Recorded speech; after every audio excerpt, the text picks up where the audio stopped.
Hello दोस्तों, आप सभी का एक बार फिर से स्वागत है आज की एक और डरावनी कहानी में। अगर आप चैनल पर नए हैं तो वीडियो को लाइक और चैनल को सब्सक्राइब जरूर करें। और अगर आपके साथ भी कोई डरावनी घटना घटी है तो स्क्रीन पर दिए गए व्हाट्सएप नंबर पर हमें ज़रूर शेयर करें। तो चलिए कहानी की ओर चलते हैं। एक डरावनी सच्ची कहानी जो आपके होश उड़ा देगी। मदन, उसकी पत्नी शोभा शहर में नए नए आए थे। वो दोनों यहाँ किसी को भी नहीं जानते थे। शोभा परेशान थी कि शहर में तो आ गए हैं लेकिन यहाँ हम किसी को नहीं जानते, कैसे क्या करेंगे। मदन ने शोभा को जब परेशान देखा तो उसकी परेशानी का कारण पूछा। तब शोभा ने उसको अपनी चिंता का कारण बताया।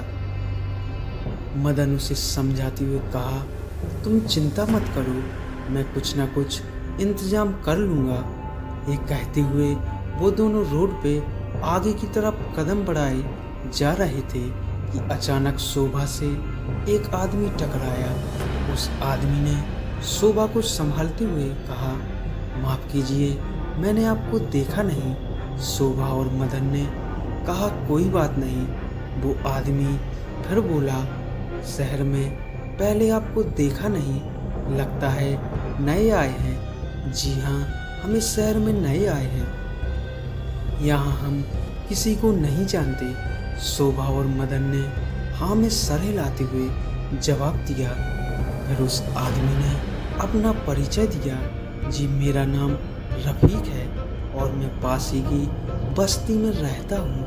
अगर आपको कोई आपत्ति ना हो तो आप मेरे यहाँ ठहर सकते हैं जब तक आपको कोई मकान नहीं मिल जाता। और वह शोभा की तरफ टिकट एकटक देखे ही जा रहा था। शोभा सोचने लगी कि एक अनजान इंसान भला इस अनजान शहर में हमारी मदद करने के लिए आखिर क्यों तैयार है, जबकि आजकल तो बिना मतलब के कोई किसी को तक नहीं पूछता। शोभा सोच ही रही थी कि मदन ने उसके कंधे को पकड़कर जोर से हिलाया। अरे क्या सोच रही हो, चलो अच्छा हुआ इंतजाम हो गया घर का, अब आराम से घर खोज सकते हैं। मदन ने राहत की सांस ली। दोनों रफ़ीक के साथ उसके घर आ गए। आप लोग मुझे हाथ धो लीजिए, मैं बाहर से आपके लिए कुछ खाने के लिए ले आता हूँ। कहते हुए रफ़ीक शोभा की तरफ घूरती हुई नज़रों से देखते हुए दरवाजे से बाहर की ओर निकल गया। रफ़ीक के जाने के बाद शोभा ने मदन से कहा, सुनिए जी, मुझे यह आदमी कुछ ठीक नहीं लग रहा और ना ही ये जगह मुझे सही नहीं लग रही। हम कहीं और चलकर रहते हैं। एक तो रात होने वाली है, ऊपर से भले आदमी ने हमारी मदद की है, उसका एहसान मानने की बजाय तुम उस पर शक कर रही हो। मदन झुंझलाते हुए बोला। बेचारी शोभा समझ नहीं पा रही थी मदन को कैसे समझाए, क्योंकि बस वही रफ़ीक की उन नज़रों को महसूस कर पा रही थी।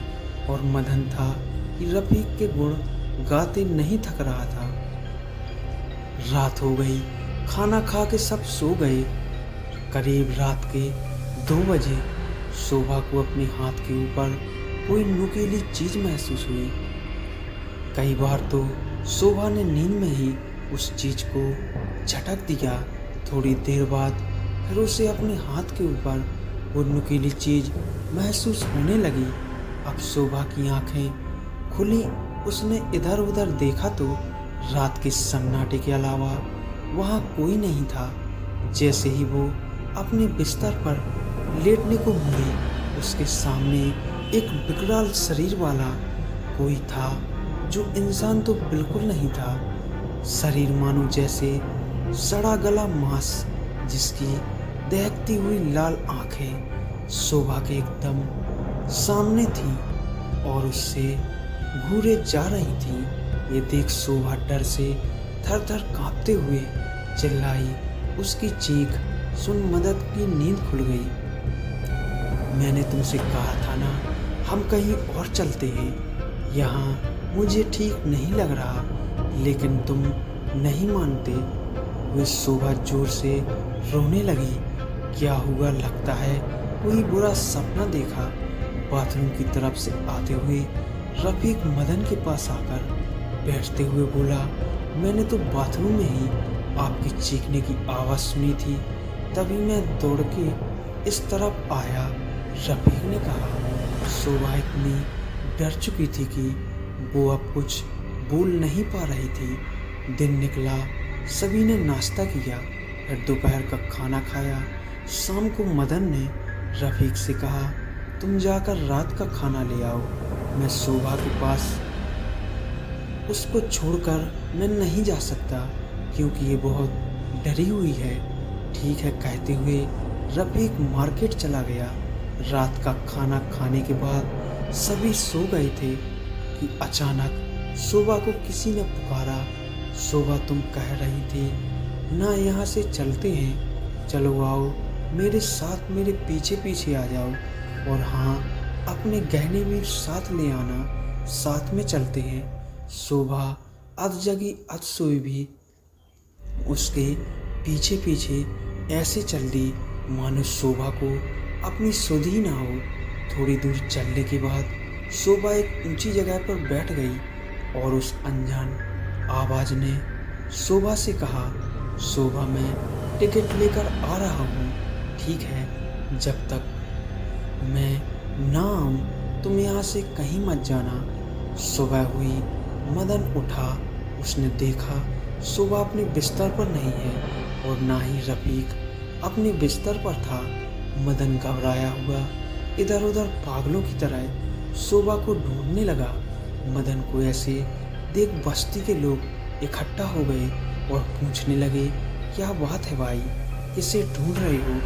मदन ने बताया, मेरी बीवी 2 दिन पहले ही इस शहर में आए थे, हम यहाँ किसी को नहीं जानते, बस रफीक को जानते हैं और उसी के घर में रह रहे थे।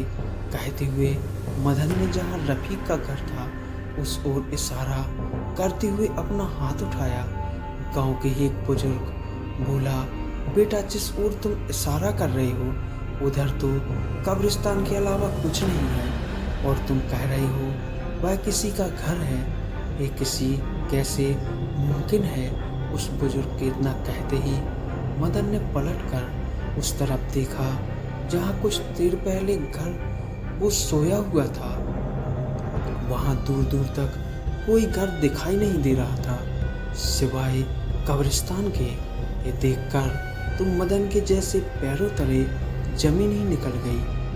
अब वो गांव वालों से वो सारी बातें बताने लगा, कैसे वो अपनी पत्नी के साथ इस बस्ती में आया, कैसे रफीक से मिला, सब कुछ बताया। कुछ लोग तो मदन को पागल भी कहने लगे, ये ऐसी बहकी बहकी बातें कर रहा है, लगता है कोई पागल है। एक व्यक्ति ने मदन की बातों को ध्यान से सुना और शोभा को ढूंढने की बात कहने लगा। अब सब लोग शोभा को ढूंढने में जुट गए। सारे गांव में ढूंढ लेने के बाद भी शोभा कहीं नहीं मिली। किसी ने कहा, क्या घर की छतों पर भी देखा? फिर सभी अपने अपने घरों की छतों पर चढ़ गए। एक युवक ने अपनी छत से आवाज़ लगाई, एक औरत सामने वाली छत पर बैठी है। जैसे तैसे करके सीढ़ी लगाकर लोग छत पर चढ़े, साथ ही में मदन चढ़ गया। ऊपर जाके देखा तो शोभा छत पर ऐसे बैठी थी मानो जैसे किसी का इंतजार कर रही हो। मदन ने शोभा के सर पर हाथ रखा और पूछा, शोभा तुम यहाँ क्या कर रही हो? बेसुध में शोभा ने जवाब में जो कहा उसे सुनकर सबके होश उड़ गए।